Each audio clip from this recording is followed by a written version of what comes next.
পটুয়াখালীর বাউফলে উপজেলা মৎস্য দপ্তরের আয়োজনে 2024-25 অর্থ বছরে ইলিশ সম্পদ উন্নয়ন ও ব্যবস্থাপনা প্রকল্পের আওতায় তেতুলিয়া নদীতে ইলিশ অভয়াশ্রমে মার্চ ও এপ্রিল মাসে সকল প্রকার মৎস্য সম্পদ রক্ষায় জেলে পল্লীতে জনসচেতনতা মূলক সভা অনুষ্ঠিত হয়েছে। বুধবার সকালে নজিরপুর ইউনিয়ন পরিষদে এ জনসচেতনতা সভা অনুষ্ঠিত হয়। নাজিরপুর ইউনিয়ন পরিষদের প্যানেল চেয়ারম্যান এস.এম. শহীদুল আলমের সভাপতিত্বে উপস্থিত ছিলেন সিনিয়র উপজেলা মৎস্য কর্মকর্তা মাহবুব আলম তালুকদার, কালাইয়া নৌ পুলিশ ফাঁড়ির ইনচার্জ আল মামুন, বাউফল প্রেস ক্লাবের সাবেক সাধারণ সম্পাদক তোফাজ্জল হোসেন সহ গণ্যমান্য ব্যক্তিবর্গ উপস্থিত ছিলেন।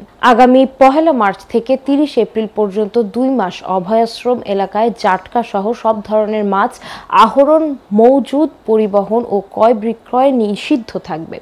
আর আইন মেনে এবং ইলিশ সম্পদ রক্ষায় সকলকে এগিয়ে আসার আহ্বান জানান বক্তারা।